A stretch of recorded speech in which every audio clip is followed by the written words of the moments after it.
Provérbios 17, versículo 1. É melhor comer um pedaço de pão seco tendo paz de espírito do que ter um banquete numa casa cheia de brigas. O versículo 1 de Provérbios 17 dá o destaque para a importância da paz. Do que adianta você estar em uma festa onde existe um banquete onde todas as pessoas não se entendem? Existem muitas famílias muito ricas em que os irmãos ficam disputando a herança, uns querendo umas casas e outros dizendo: não, essa casa vai ficar comigo, não, aquela vai ficar com o fulano. E esses ambientes onde a guerra existe são ambientes que, segundo a palavra de Deus, não são agradáveis. São ambientes em que falta a paz de espírito. O versículo primeiro destaca a importância da paz na nossa vida. Quantas pessoas têm tanto dinheiro e tanta riqueza e ficam sobrecarregadas com problemas de família, com problemas com sócios, com problemas com a órgãos de governo, porque às vezes negociam num banquete negócios que são ilícitos, subornos, corrupções. O versículo 1 está nos dizendo: preze pela paz de espírito, porque Deus, ele nos dá uma vida de paz. Ele quer que nós sejamos abundantes.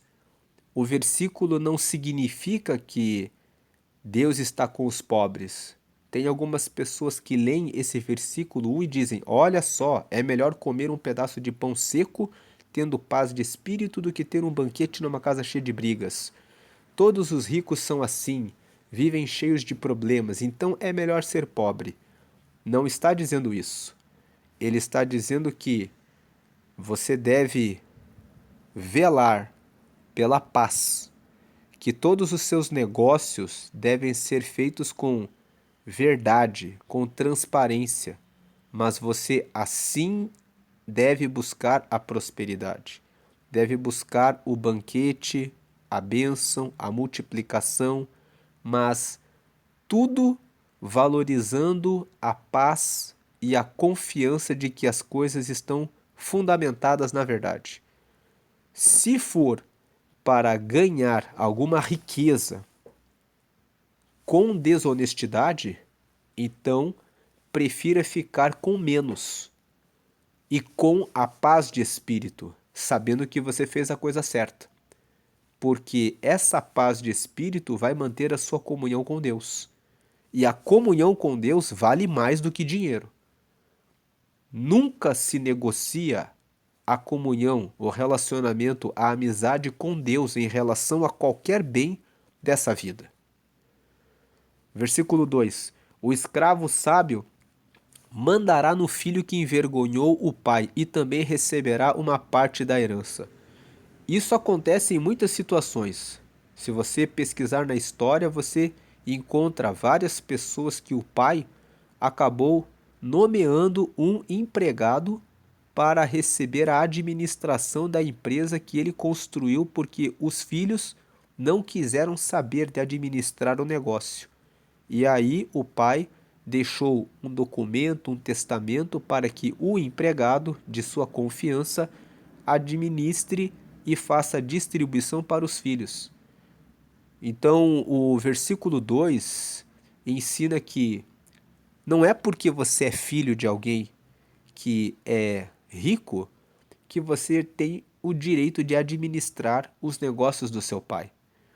E levando para o lado espiritual, não é porque eu sou de uma igreja A, B ou C, às vezes nós somos de uma igreja grande e nós pensamos assim: eu sou dessa igreja, que é uma igreja que tem 100 anos, então eu posso pregar, eu posso fazer o que eu quiser.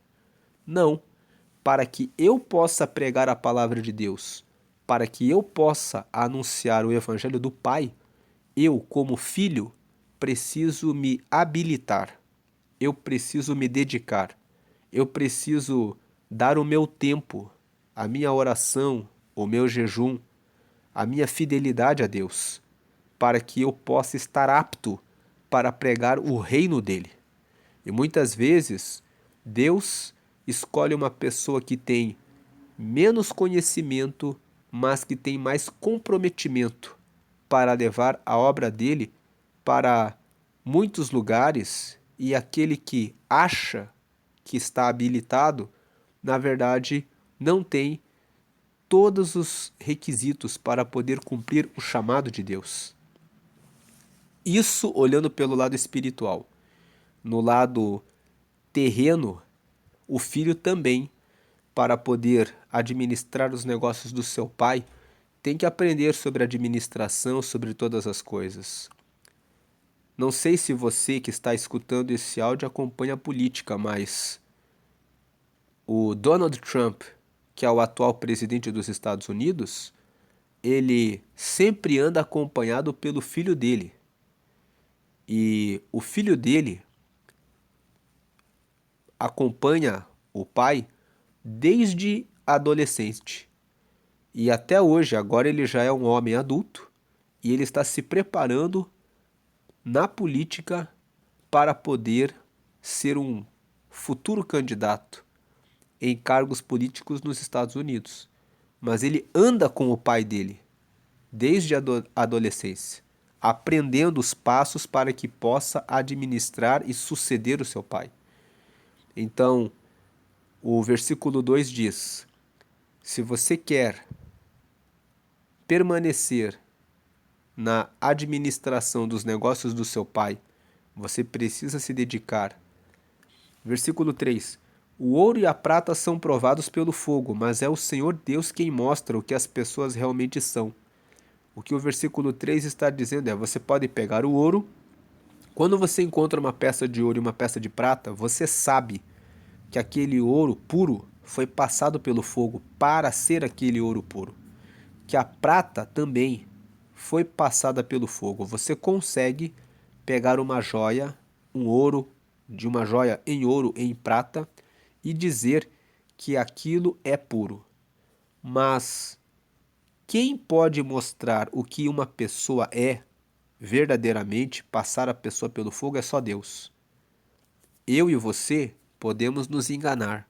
Uma pessoa pode parecer muito boa e ter uma vida de longos anos parecendo ser a pessoa boa, e de repente a pessoa nos decepciona. De repente ela fala uma palavra, toma uma atitude que nós nunca imaginávamos que aquela pessoa iria tomar. Mas Deus, ele não se engana com as pessoas, ele sabe exatamente quem cada pessoa é. Por isso, confiar em Deus antes de fazer um negócio, pedir orientação a Deus antes de se casar com alguém, pedir direção de Deus antes de comprar ou vender alguma coisa de alguém ou para alguém, é importante. Peça sinais a Deus. Ore da seguinte forma: Senhor, se não for para comprar esse negócio, que não dê certo. Que a pessoa desista, que eu não consiga o dinheiro, que não tenha como fazer. Ore a Deus dizendo: se não for para essa pessoa andar comigo, afasta ela de mim. Porque só orando dessa forma que Deus pode tirar do nosso caminho as pessoas que são falsas, que parecem nossos amigos, e também pode aproximar pessoas. Podemos orar dizendo: Senhor, apresenta-me pessoas novas, apresenta-me pessoas, bons sócios, pessoas fiéis, pessoas leais, pessoas que realmente temem ao Senhor. Versículo 4: os maus ouvem com atenção as coisas más, e os mentirosos gostam de ouvir mentiras. O versículo 4 está dizendo que quem gosta de praticar o mal se inclina para aprender as coisas do mal. Então, se você conhece alguém que age com maldade em relação a alguma coisa, fique longe dessa pessoa. Ela sempre está aprendendo novas formas de praticar o mal. Versículo 5: quem caçoa do pobre insulta a Deus. que o fez. Quem se alegra com a desgraça dos outros será castigado. O versículo 5 diz: respeite todas as pessoas, porque todos foram criados à imagem e semelhança de Deus.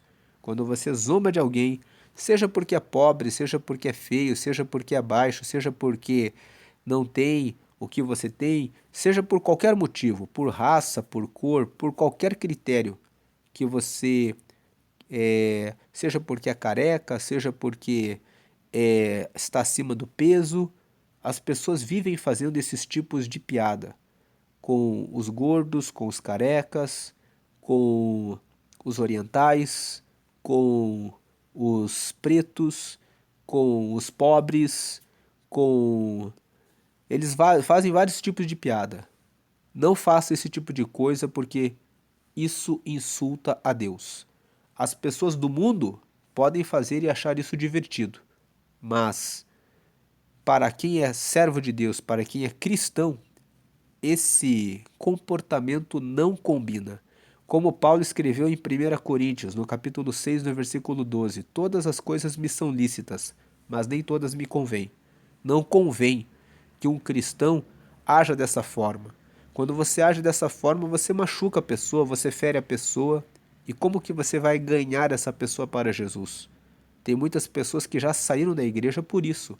Elas dizem: eu estava na igreja e eu esperava receber o amor de Deus, mas tudo que eu recebi foram insultos, xingamentos, discriminação, por causa da minha condição, por causa disso e daquilo, porque as pessoas criaram essa diferenciação. Um outro apóstolo que fala sobre isso é Tiago. Tiago, no capítulo 2, fala: não façam acepção de pessoas. Quando um rico entra na igreja e você fala, senta aqui, e quando chega o pobre e você fala, tu te assentas aí no chão, que já está bom para você, por acaso vocês não fizeram discriminação entre o rico e o pobre? Isso está em Tiago, capítulo 2, e ele exorta a igreja para que tratem a todos sem distinção. E quem fica alegre com a desgraça dos outros também acaba recebendo castigo. A pessoa fica alegre em ver a desgraça do outro e a desgraça volta para ela, recai sobre a cabeça dela.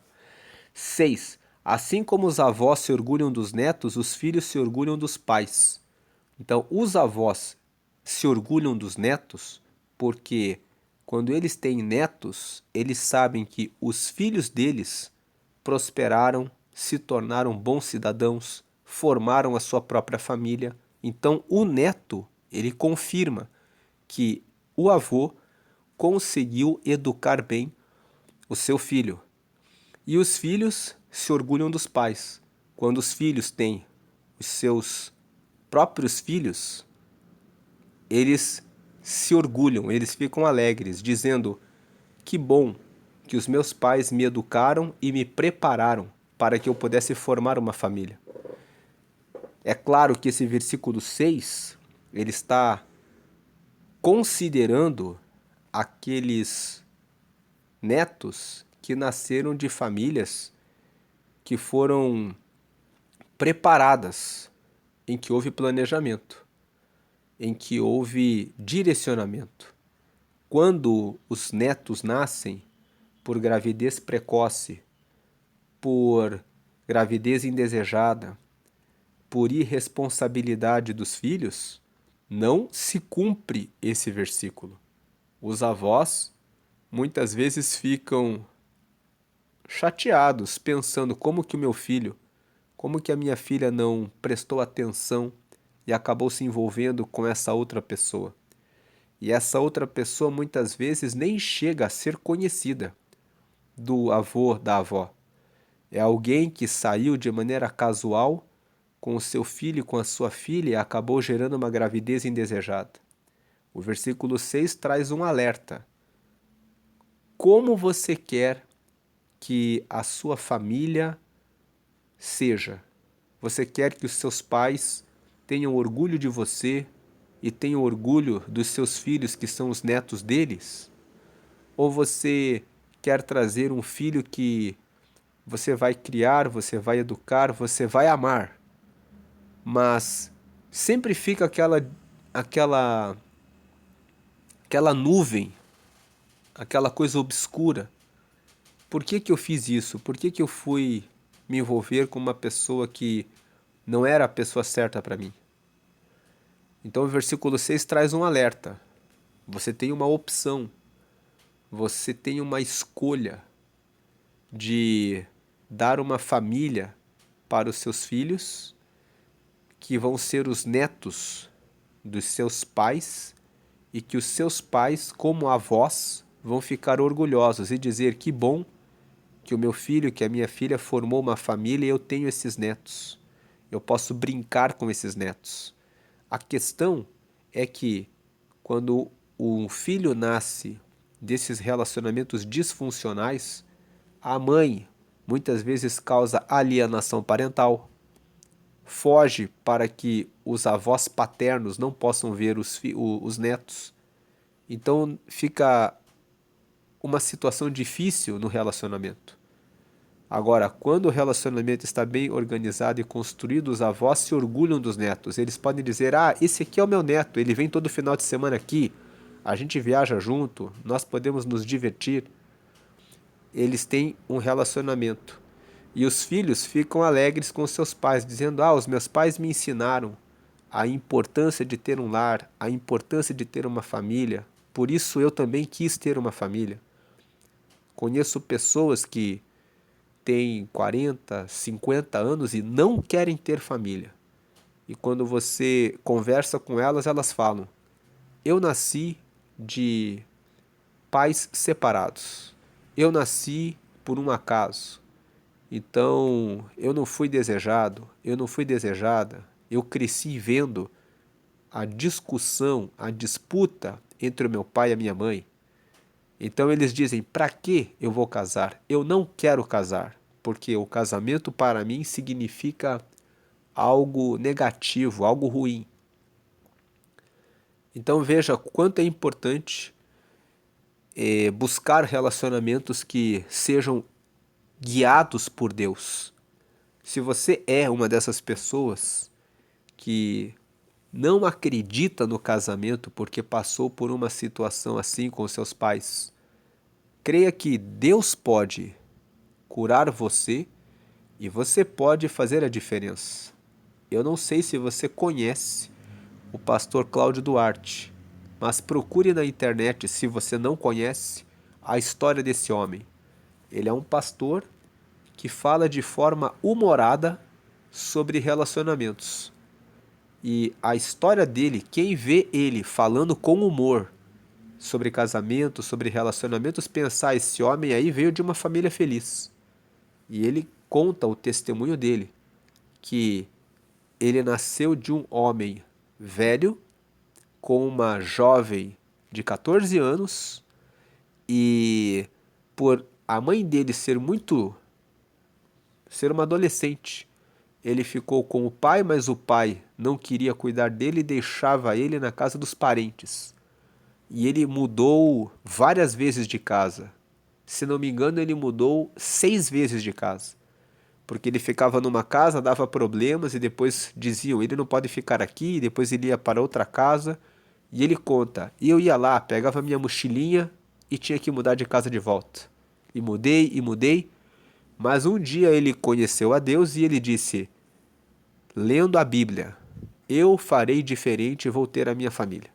E hoje ele é um pregador que anuncia o reino de Deus na área de casamento e de relacionamentos, e de forma humorada, que as pessoas pensam: como que houve essa transformação?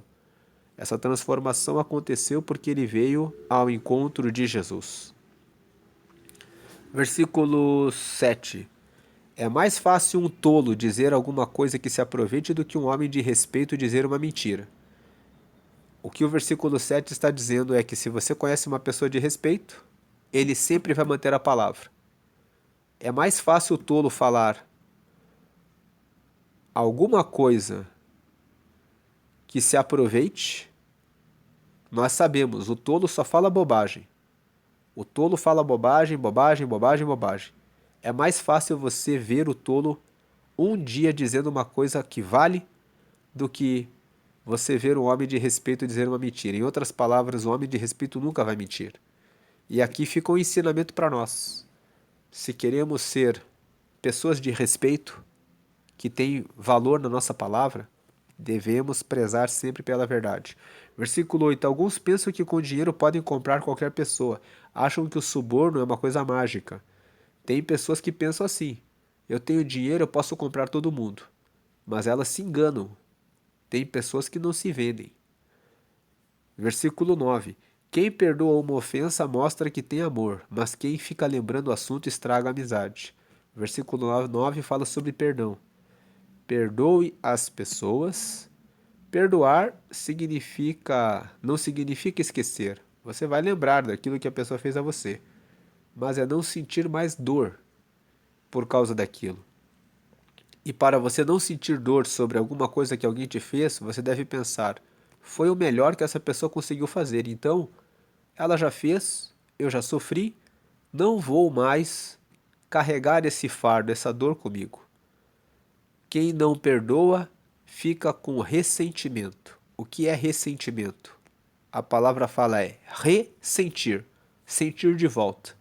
Quando você não perdoa alguém, toda vez que você lembrar do que a pessoa fez, você vai sentir a dor de volta. Por isso é importante perdoar, para que quando você lembrar do que a pessoa fez, a dor não volte a ser sentida. Então, quem perdoa uma ofensa mostra que tem amor. Pense, foi o melhor que a pessoa pôde fazer ali. Você não precisa ter essa pessoa por o resto da sua vida no seu círculo íntimo de amigos. Ela traiu você e enganou você, gerou essa ofensa, então você perdoa, mas você tem o direito de escolher quem são as pessoas que podem ficar no seu círculo mais íntimo de amigos. Agora, quem fica lembrando o assunto, estraga a amizade. Pior do que estragar a amizade é ficar com o ressentimento.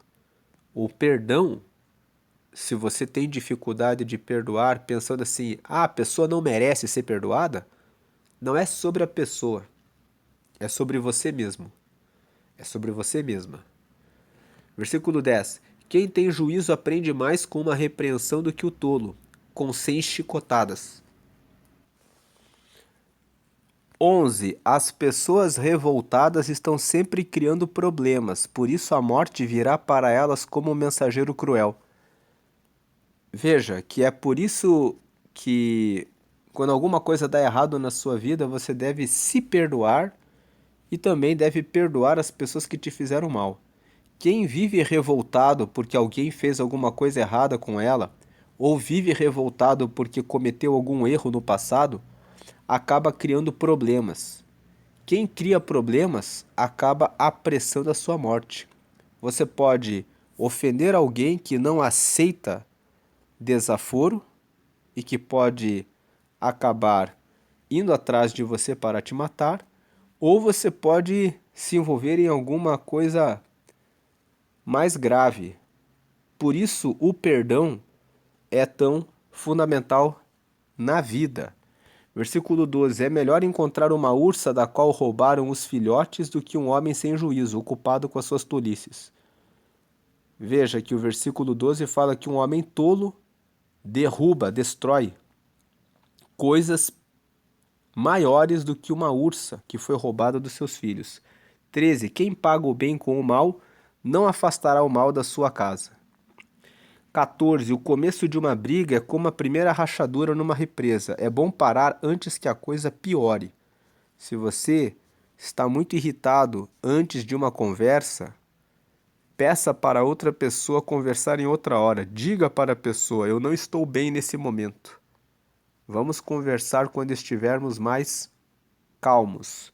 15. Há duas coisas que o Senhor Deus detesta: que o inocente seja condenado e que o culpado seja declarado inocente. 16. Não adianta nada o tolo gastar dinheiro para conseguir a sabedoria, porque ele não aprende nada mesmo. 17. O amigo ama sempre, e na desgraça ele se torna um irmão. Esse versículo, Provérbios 17:17, fala sobre a importância das amizades. Tem pessoas que vivem nessa vida e não querem ter amigos. Elas dizem, não existe amigo. Mas a Bíblia está trazendo uma revelação aqui. O amigo, ele ama sempre. E na hora da desgraça, ele se torna um irmão. É importante alimentar amizades. É importante estabelecer relacionamento com pessoas, formar vínculos de confiança. Você vai escolhendo seus amigos, conversando, aprofundando o relacionamento e vendo quem são os que podem ser seus amigos. Vão aparecer pessoas que serão infiéis, desleais, mentirosas, trapaceiras, enganadoras, que vão decepcionar. Basta cortar o relacionamento com essas pessoas, perdoá-las, não confiar tanto, mas o fato de você ter muitas feridas e machucaduras porque algumas pessoas fizeram isso com você não quer dizer que não existam pessoas que gostam de você e que são seus amigos. É uma questão de você escolher melhor e avaliar melhor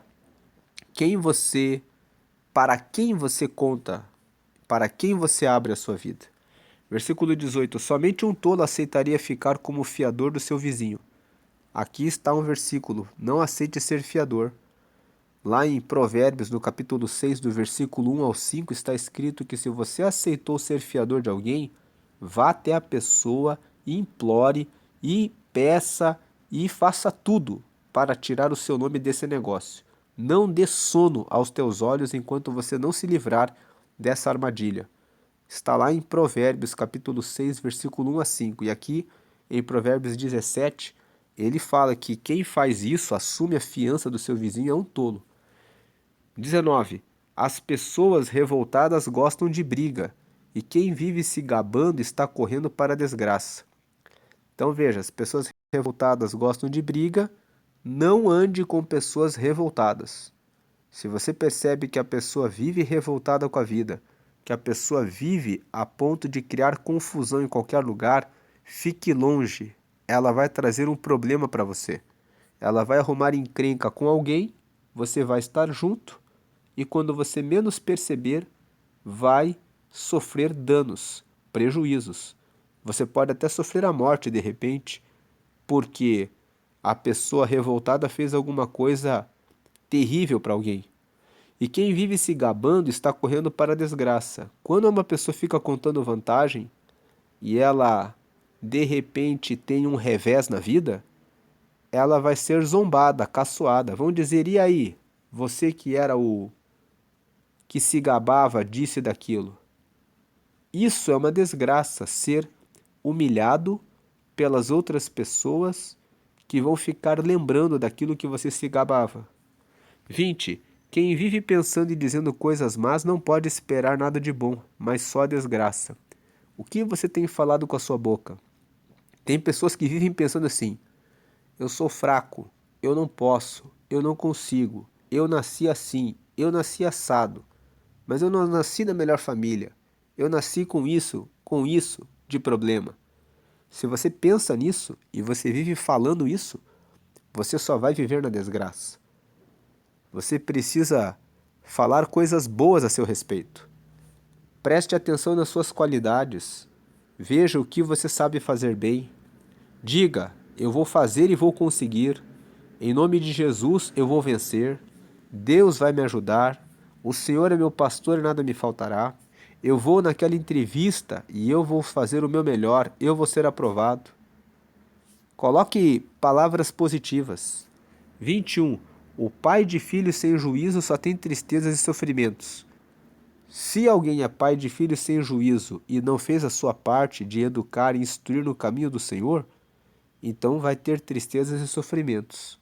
Agora, se o pai educou os filhos e eles decidiram não seguir no caminho do juízo, então o pai deve lavar as suas mãos e ficar em paz. e dizer: eu fiz a minha parte. Eu não tenho nada com relação a essa falta de juízo do meu filho, porque eu sei que eu fiz a minha parte. Então o melhor é, você que é pai, você que é mãe, educar os seus filhos no caminho do Senhor, sabendo que você fez a sua parte. Mas nós nunca temos a garantia, você não tem a garantia de que o seu filho vai andar na correção. Ele tem o livre-arbítrio, a escolha dele depois de se tornar adulto. Mas quando você sabe que você fez a sua parte, você não deve ficar sobrecarregado. Deve saber, eu fiz a minha parte. 22. A alegria faz bem à saúde. Estar sempre triste é morrer aos poucos. O versículo 22 fala para valorizar a alegria. Então veja, o capítulo 17 começa falando para valorizar a paz. Depois ele fala valorize as amizades. Depois agora ele fala valorize a alegria, porque a alegria faz bem para a saúde. Versículo 23. Os juízes desonestos se vendem por dinheiro e por isso são injustos nas suas sentenças. Então, se você vê decisões injustas, o versículo 23 aqui está dizendo isso vai acontecer na terra, porque existem juízes desonestos que se vendem por dinheiro e por isso são injustas nas suas sentenças. 24. Quem tem juízo procura sabedoria, mas o tolo não sabe o que quer. Quem tem juízo procura sabedoria, mas o tolo não sabe o que quer. 25. O filho sem juízo é tristeza para o seu pai e amargura para sua mãe. Versículo 26. O 25. Por isso você que é pai, você que é mãe, deve educar os seus filhos no caminho do Senhor, para que você fique tranquilo no futuro sabendo que você fez a sua parte. Não há garantia de que o filho vai seguir pelo caminho da justiça, mas se você fez a sua parte e ele decidiu desalinhar-se do caminho, você sabe que a responsabilidade é totalmente dele. E você vai poder dizer: a responsabilidade, as consequências dos seus atos são porque você tomou as suas próprias decisões e foram decisões erradas que não foram as que nós ensinamos a você. 26. Não é bom multar um homem correto, não é certo castigar os líderes honestos. 27. Quem controla suas palavras é sábio, e quem mantém a calma mostra que é inteligente. 28. Até um tolo pode passar por sábio e inteligente se ficar calado. Então essa é a meditação do Salmo do Provérbios 17, e nós devemos valorizar a paz, nós devemos valorizar a dedicação, porque se nós somos filhos de pais que têm herança, para administrar a herança, nós temos que valorizar a nossa dedicação, a nossa disciplina. Nós também devemos respeitar todas as pessoas, né? Quando fala aqui no versículo 5, quem caçou do pobre insulta a Deus. Devemos respeitar todas as pessoas e também devemos valorizar a amizade e valorizar a alegria. Devemos valorizar a paz, as amizades, as alegrias e devemos valorizar a sabedoria, controlar aquilo que dizemos. Essa é a meditação de Provérbios 17.